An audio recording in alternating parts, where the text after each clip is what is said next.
So I just got back from a seminar and they said, Alyssa, what about chemotherapy? What about cancer? And there is some wild statistic out there. I think it's 80% of the people who have cancer get it are 50 years and older. 80%.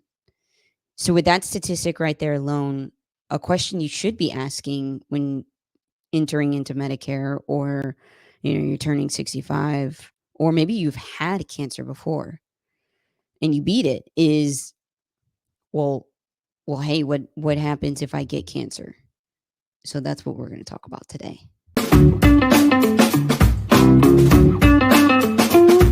So this one's going to be pretty short and sweet. So if you need a longer, almost like a Medicare 101 webinar, there's actually one in the description below. And my book that's out, I co-authored it with my friend Justin Brock, and it's there for you to mark up, to highlight, to take notes, to read while you drink your coffee. That's there in the description as well. So when we talk about chemotherapy, it's actually very simple, and that's why this video is going to be short and sweet. Because chemotherapy, usually you're going to a facility to get it, and then most of the times you're walking out. So that actually falls under Part B, as in baloney. So chemotherapy falling under Part B means if you have original Medicare as your primary, and then you've got a Medicare Supplement as your secondary, that means your secondary coverage, a Medicare Supplement, Plan G, Plan N, that's what picks up the rest. So Medicare will pay 80%, and they're going to slide a 20% bill towards you, and that Medicare Supplement's going to say, I got that. And that's the way chemotherapy is paid for on a Medicare Supplement. Now, when it comes to a Medicare Advantage, this is the hard to swallow number. Okay, because thank God I've never got cancer, but I've heard, and I think the very modest number, I Googled it right before this. It said 12,000. I'm going to just chalk it up to like 20,000 just to be on the safe side, is the amount of out of pocket costs one would have on a Medicare Advantage plan. Now, I'm just, these are numbers because I have no idea where you're at, and I have no idea what Medicare Advantage plans are offered in your area, but most Advantage plans, check it out, it says 20% coinsurance on Part B drugs, because this is not a Part D plan, drug on the plan.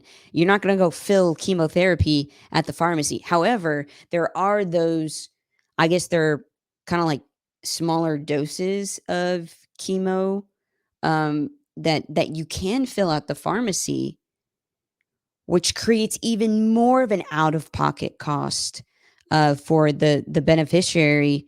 So yes, this is going to change in 2025 because the most anybody's going to pay for their drugs is $2,000. So that's great in a cancer situation. But if you're getting your chemo in a facility, you're going to have 20% of that cost. And so we don't know if your chemo that's for your specific cancer is 5, 10, 15, 20. I don't even want to think about that, but it's out there. Those high costs are out there. So 20% of that is up to you.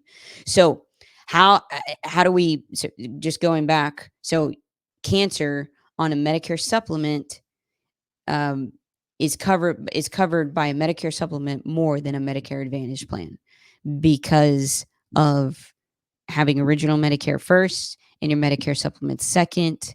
That's just the way a Medicare supplement works. It picks up that 20%. Most plans at 100%. G and N is what I recommend. Anyways, so if you're on a Medicare Advantage plan and you're like, well, shoot, even $2,000, that's a lot for me, then you can look into a private cancer plan. They're out there. Talk to your local agent. If you don't have one, uh, you can drop a comment, and I'll be happy to talk about cancer plans with you. But essentially, what it is, upon diagnosis, you get a lump sum amount. Um, they're offered by multiple companies. Something like a $10,000 policy may cost you around 30 to 40 bucks, depending on the carrier. Something like 15 or 20, maybe 60 to $80. So it's 60 to $80 every month, or like a potential cancer scare, because also a lot of the out of pocket costs when it comes to cancer is, yes, the chemo, potential chemo costs, but also the traveling, the hotel. And what I mean by that is some people want to go to, say, oh, I'm here in San Antonio, Texas. Some people are traveling to Houston to go to MD Anderson because they want the best for their family.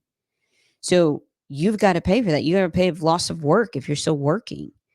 So these cancer policies are key if you're in a Medicare Advantage plan.